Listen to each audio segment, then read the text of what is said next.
Hello everyone, welcome to our YouTube channel result वाला unit of your success English academy में आप सबका तहे दिल से स्वागत है। मैं हूं दुर्गा और आज मैं आप सबके लिए लेकर आई हूं क्लास 10 का जीव विज्ञान, जिसे हम अंग्रेजी में बायोलॉजी कहते हैं। तो चलिए हम जानते हैं कि जीव विज्ञान क्या है, इसकी उत्पत्ति कहाँ से हुई और कैसे हुई। आज हम इसको पढ़ रहे हैं, तो किसकी देन है कि आज हम इसे पढ़ रहे हैं। जीव विज्ञान शब्द की उत्पत्ति प्राचीन समय के ग्रीक भाषा, कौन से भाषा? ग्रीक भाषा के दो वर्ड्स, ग्रीक भाषा के दो शब्द बायोस तथा लोगोस। कौन से शब्द? बायोस तथा लोगोस।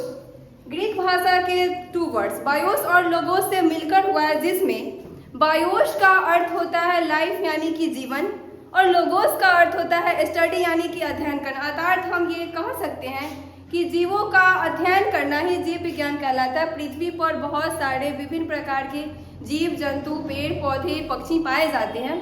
उनके बारे में पढ़ना, जानना, अध्ययन करना, उनकी उत्पत्ति कहाँ से हुई, कैसे हुई, ये जीव विज्ञान कहलाता। तो हमने जान लिया कि जीव विज्ञान क्या है, इसकी उत्पत्ति कहाँ से हुई। जीव विज्ञान शब्द की उत्पत्ति, जिसे हम अंग्रेजी में बायोलॉजी कहते हैं, ग्रीक भाषा के दो शब्द बायोस तथा लोगोस को मिलाकर हुआ है। हमने देख लिया कि जीव विज्ञान शब्द की उत्पत्ति कहाँ से हुई। अब हम देखेंगे कि जीव विज्ञान शब्द का प्रयोग, मतलब बायोलॉजी शब्द का प्रयोग कब और किसने किया था। बायोलॉजी शब्द का प्रयोग कब और किसने किया था? तो आधुनिक समय में। कब? आधुनिक समय में बायोलॉजी शब्द का प्रयोग लैमार्क ने किया था। किसने किया था? लैमार्क ने 1801 में किया था। कब? 1801 में किया था। लेकिन इससे पहले भी बायोलॉजी शब्द का प्रयोग किया जा चुका था, वो हुआ था लैटिन भाषा में। लैटिन भाषा में इसका प्रयोग किसने किया था? तो 1736 में। कब? 1736 में कार्ल लिनियस ने किया था। किस भाषा में? लैटिन भाषा में। हमने देख लिया कि जीव विज्ञान शब्द की उत्पत्ति कहाँ से हुई, कैसे हुई। हम अगर अभी जीव विज्ञान पढ़ते हैं तो ये किसकी देन है, इसके बारे में सबसे पहले किसने बताया, इसके पिता कौन है? तो जीव विज्ञान के पिता अरस्तु है। कौन है?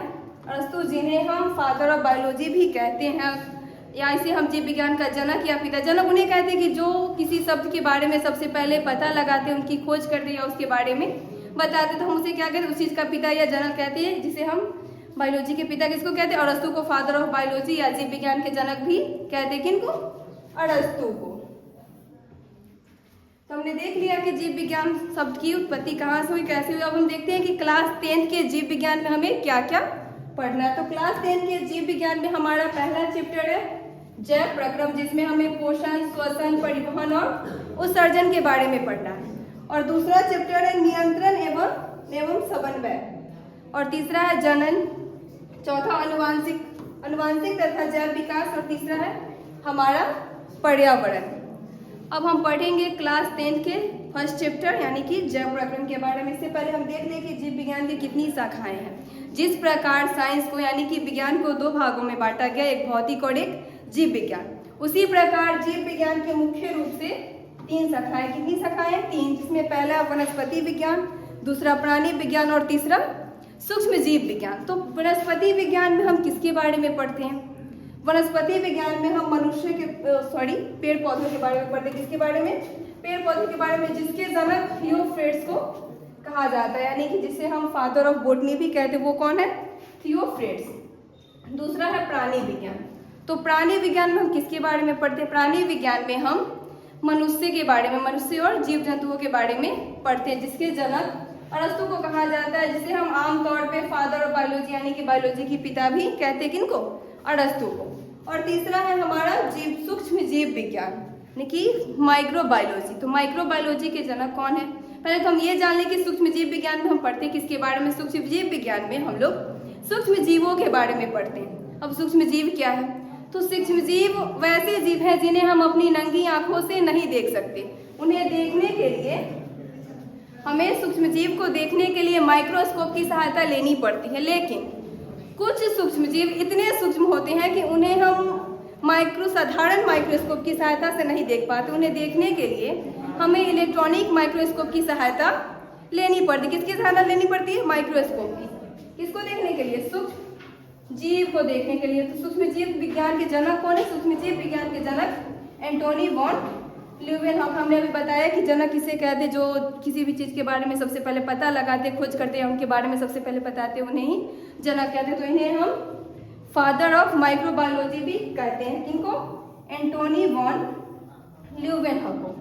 हमने देख लिया कि बायोलॉजी की उत्पत्ति कहाँ से हुई, इसके पिता कौन है, इसके कितनी शाखाएं हैं। अब हम पढ़ेंगे क्लास 10 का पहला चैप्टर जैव प्रक्रम। तो जैव प्रक्रम क्या है?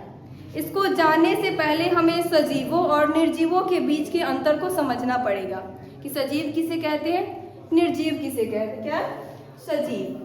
सजीव किसे कहते हैं? तो सजीव उन सभी वस्तुओं को कहते हैं जिनमें जान होता है, जिनमें श्वसन, परिवहन, उत्सर्जन करने की क्षमता होती है, जनन करने की क्षमता होती है, जो अपना वृद्धि कर सकते हैं, अपने जैसे को उत्पन्न कर सकते हैं, जिनमें जान है, वो सांस ले सकते हैं, कहीं आ जा सकते हैं, अपने जैसे को उत्पन्न कर सकते हैं, वो अपना पोषण कर सकते हैं। वो क्या है? सभी सजीव है। जैसे पेड़ पौधे, मनुष्य, जानवर, वो सभी क्या है? सजीव वस्तुएं हैं। तो हमने देख लिया कि सजीव क्या, हम जानेंगे निर्जीव क्या है। तो निर्जीव हम सिंपल सी भाषा में कह सकते हैं कि निर्जीव उसे कहते हैं जिसमें जीवन नहीं होता है या फिर जीवन से संबंधित कोई भी आवश्यक कार्य संपन्न नहीं होता है, वो सब क्या है? निर्जीव है। जैसे लकड़ी, पहाड़ या फिर मानव निर्मित वस्तु भी कह सकते हैं। किसको? निर्जीव वस्तुएं को। तो हमने देख लिया कि सजीव और निर्जीव क्या है। अब हम जानेंगे जैव प्रक्रम के बारे में। जैव प्रक्रम क्या है? तो जैव प्रक्रम वो वैसी वे सभी क्रियाएं हैं जिनके द्वारा जीवों का अनुरक्षण होता है। क्या होता है? अनुरक्षण होता है। जिनके द्वारा जीवों का अनुरक्षण होता है वो सभी क्रियाएं जैव प्रक्रम कहलाती है। अब अनुरक्षण क्या है? तो अनुरक्षण वो सभी जैविक क्रियाएं हैं जो मनुष्य के जीवन को, मनुष्य या किसी भी जीव के जीवन को बनाए रखने के लिए निरंतर चलती रहती, वो सब क्या है? अनुरक्षण कहलाती है। निरंतर कहने से मतलब कि हम कोई विशेष कार्य ना कर रहे हो, बैठे हो या फिर सोए हो, लेकिन अनुरक्षण हमारे शरीर में होता है। जैसे कि हम अगर बैठे हुए भी हैं तो हम सांस ले रहे हैं। हमने देख लिया कि जैव प्रक्रम क्या है। मतलब जैव प्रक्रम लाइफ प्रोसेस किसे कहते हैं? तो लाइफ प्रोसेस वे सभी क्रियाएं हैं जिनके द्वारा जीवों का अनुरक्षण होता है। तो अब हम देखेंगे कि जैव प्रक्रम में सम्मिलित प्रक्रियाएं कौन कौन है। तो जैव प्रक्रम में सम्मिलित प्रक्रियाएं पोषण, श्वसन, परिवहन, उत्सर्जन और जनन है। अब हम जानेंगे पोषण के बारे में। पहला क्या है? हमारा पोषण है। तो पोषण किसे कहते हैं? पोषण क्या है? चलिए देखते हैं कि पोषण क्या है। तो पोषण वह विधि है। क्या है? पोषण वह विधि है जिसमें जीव पोषक तत्वों को ग्रहण कर उनका उपयोग करते। कहने का मतलब कि अगर हमारे शरीर में ऊर्जा ना हो तो क्या हम कोई भी, जब एनर्जी ही नहीं रहेगी तो हम किसी भी कार्य को नहीं कर पाएंगे। अब हमें एनर्जी के लिए तो पोषक तत्व लेना पड़ेगा। पोषक तत्व हमें मिलता कहाँ से? तो जब भोजन से, जो हम भोजन करते हैं, वो जो भोजन हम करते हैं उससे हमें क्या मिलता है? पोषक तत्व मिलता है। क्या मिलता है? पोषक तत्व। तो पोषण वह विधि है जिससे मनुष्य पोषक तत्वों को ग्रहण कर उसका उपयोग करते। क्या करते? उपयोग करके पोषण कहलाता है। अब पोषण कितने प्रकार के होते हैं? तो पोषण के 2 प्रकार हैं। कितने प्रकार है? जीवों में पोषण मुख्य रूप से 2 प्रकार के होते हैं। कितने प्रकार के होते हैं? 2 प्रकार के। पहला है श्वसन और दूसरा है स्वपोषण और दूसरा है परपोषण। हमने देख लिया कि पोषण किसे कहते हैं, इसके कितने प्रकार है? 2 प्रकार है। पहला क्या है? स्वपोषण और दूसरा परपोषण। तो अब हम ये देखेंगे कि स्वपोषण किसे कहते हैं, स्वपोषण क्या है। स्वपोषण क्या है? तो स्वपोषण ऐसे जीव, स्वपोषण या स्वपोषी उनको कहते हैं कि ऐसे जीव जो भोजन के लिए दूसरे जीवों पे निर्भर न रह के अपना भोजन स्वयं संश्लेषित करते हैं या स्वयं बनाते हैं, वो सभी क्या कहलाते हैं? स्वपोषी कहलाते हैं। मतलब हम ये कह सकते हैं कि स्वपोषण एक ऐसा विधि है जिसमें स्वपोषण एक ऐसी प्रक्रिया है जिसमें जीव अपना भोजन स्वयं संश्लेषित करते हैं। वो अपने भोजन के लिए किसी भी अन्य जीवों पे निर्भर नहीं रहते हैं। वो क्या करते हैं कि अपना भोजन स्वयं बनाते। एग्जाम्पल में हम ले सकते हैं पेड़ पौधे। सभी पेड़ पौधे होते हैं क्या होते हैं? स्वपोषी होते हैं। हरी पत्तियों में क्लोरोफिल नामक एक वर्णक पाया जाता है, जिसकी सहायता से पौधे सूर्य की उपस्थिति में सूर्य से रोशनी लेकर, वायुमंडल से कार्बन डाइऑक्साइड और मिट्टी से खनिज लवण लेकर प्रकाश संश्लेषण की प्रक्रिया द्वारा अपना भोजन बनाते हैं। वो सभी क्या कहलाते हैं? स्वपोषी। स्वपोषी किसे कहते हैं? पेड़ पौधे को। मतलब कहने का मतलब है कि जिसमें जीव अपना भोजन स्वयं बनाते, वो सभी क्या है? स्वपोषी है। क्या? स्वपोषी है। हमने देख लिया कि स्वपोषण क्या है। अब हम देखेंगे कि परपोषण क्या है, या फिर परपोषण किसे कहते हैं? क्या? परपोषण। तो हम ये कह सकते हैं कि परपोषण एक ऐसी प्रक्रिया है जिसमें जीव अपना भोजन स्वयं संश्लेषित न कर किसी न किसी रूप में अन्य जीवों पर या किसी अन्य स्रोत पर निर्भर रहते हैं, या दूसरे स्रोतों से प्राप्त करते हैं। अपना भोजन में स्वयं नहीं बनाते, उन्हें हम क्या कहते हैं? परपोषी कहते हैं। क्या कहते हैं? परपोषी। जो जीव अपना भोजन स्वयं न बनाकर किसी दूसरे पे निर्भर रहते, उन्हें हम क्या कहते हैं? परपोषी जीव कहते हैं। परपोषी, जैसे कि मनुष्य और जीव जंतु, ये सभी क्या है? परपोषी। क्योंकि स्वपोषी सिर्फ पौधे ही हैं, वो अपना भोजन स्वयं बना सकते हैं। लेकिन अगर हम मनुष्य अपना भोजन स्वयं बनाते तो है, लेकिन हमें जो खाना बनाने के लिए जो सामान हमें चाहिए वो हमें प्रकृति से मिलता है, या फिर किसी ना किसी अन्य रूप से हम लेते हैं। हम दूसरों चीज़ों पे निर्भर हैं, हम स्वयं अपना भोजन नहीं करते, नहीं बनाते। तो क्या है? परपोषण। अब हम देखेंगे कि परपोषण के कितने प्रकार हैं। परपोषण के कितने प्रकार? तो मुख्य रूप से परपोषण के 3 प्रकार है। कितने प्रकार है? 3। पहला मृतजीवी, दूसरा परजीवी, तीसरा प्राणी संपोषण। परपोषण के कितने प्रकार है? 3 प्रकार है। मृतजीवी, प्राणी, परजीवी और प्राणी संपोषण। तो अब हम देखेंगे कि मृतजीवी क्या है। मृतजीवी क्या है? मृतजीवी पोषण में क्या होता है? तो हम ये कह सकते हैं कि इस प्रकार के पोषण में जीव मृत जंतुओं और पौधों के शरीर से, उनके मतलब जो कोई भी मृत जंतु या पौधे जो सड़ गल जाते हैं और मृत जो जंतु मर जाते हैं, तो परजीवी उनके शरीर से अपना भोजन प्राप्त करते हैं। सतह से घुलित कार्बनिक पदार्थों के रूप में मृत जीवों के शरीर से प्राप्त करते हैं। सड़े गले पेड़ पौधे या कोई भी वस्तु जो मृत जंतु कह सकते हैं, उनके शरीर से जो भोजन प्राप्त करते हैं वो क्या कहलाते हैं? मृतजीवी। मृतजीवी पोषण जो दूसरे मृत जंतुओं के शरीर से प्राप्त करते हैं, जैसे कि कवक, बैक्टीरिया और प्रोटोजोआ। ये सभी क्या करते हैं कि मृत जीवों के शरीर से अपना भोजन संश्लेषित करते हैं। तो ये सब क्या कहलाते हैं? मृतजीवी। मृतजीवी पोषण मतलब ये लोग मृतजीवी प्रक्रिया के द्वारा, मृतजीवी भोजन विधि के द्वारा अपना भोजन प्राप्त करते। कौन? कवक, बैक्टीरिया और प्रोटोजोआ, ये सभी मृतजीवी पोषण के द्वारा अपना भोजन प्राप्त करते हैं। अगला क्या है? परजीवी पोषण। अब देखेंगे हम कि परजीवी पोषण किसे कहते हैं। क्या? परजीवी पोषण किसे कहते हैं? तो हम ये कह सकते हैं कि इस प्रकार के पोषण में प्राणी अन्य जीवों के शरीर मतलब दूसरे जीवों के संपर्क में रहकर अपना भोजन प्राप्त करते हैं। जैसे कि अमरबेल क्या है कि अमरबेल किसी भी पौधे पे उसमें पत्तियां नहीं होती, बस सिर्फ वो तार की तरह लंबा होता है, और वो किसी भी पेड़ पे मतलब उसका किसी भी पेड़ के ऊपर अपना जगह बना लेता है, उसके ऊपर लतड़ जाता है। वो क्या, ये हम देख सकते हैं कि ये अमरबेल का है जो किसी भी पौधे से अपना भोजन प्राप्त करता है। क्या इस प्रकार के पोषण में जीव दूसरे प्राणी के संपर्क में स्थायी या अस्थायी रूप से रहकर उससे अपना भोजन प्राप्त करते हैं, वो सभी क्या कहलाते हैं?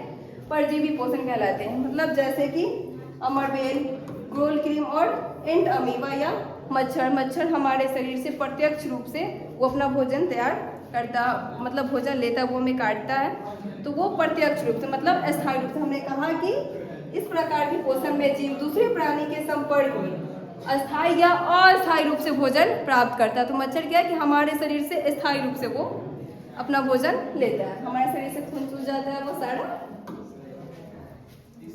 अगला क्या है? प्राणी संपोषण। प्राणी संपोषण क्या है? प्राणी संपोषण क्या है? तो हम कह सकते हैं कि वैसा पोषण जिसमें प्राणी अपना भोजन ठोस या तरल के रूप में जंतुओं के भोजन ग्रहण करने की विधि से ग्रहण करता हो। क्या? वैसा पोषण जिसमें प्राणी अपना भोजन ठोस या तरल रूप में जंतुओं के भोजन ग्रहण करने की विधि द्वारा ग्रहण करता है। जैसे कि कौन? मनुष्य, अमीबा, मेढक, ये सभी क्या है? प्राणी संपोषण। हम जितने भी मनुष्य हैं वो सभी क्या है कि प्राणी संपोषण। हम अपना भोजन क्या करते हैं कि वैसा वर्षा पोषण जिसमें प्राणी अपना भोजन ठोस या तरल के रूप में। हम अपना भोजन किस रूप में लेते हैं? ठोस या तरल के रूप में। अब हम पानी पीते वो तरल है, खाना खाते मतलब खाना में बहुत प्रकार के खाना खाते, दाल चावल रोटी सब्जी कुछ भी, तो हम ठोस या तरल के रूप में ग्रहण करते। तो हम लोग क्या, जितने भी मनुष्य है वो सभी क्या है? प्राणी संपोषी है। मतलब हम एक प्राणी संपोषण की क्रिया के द्वारा, प्राणी संपोषण विधि के द्वारा अपना भोजन प्राप्त करते हैं। तो हम सभी क्या है?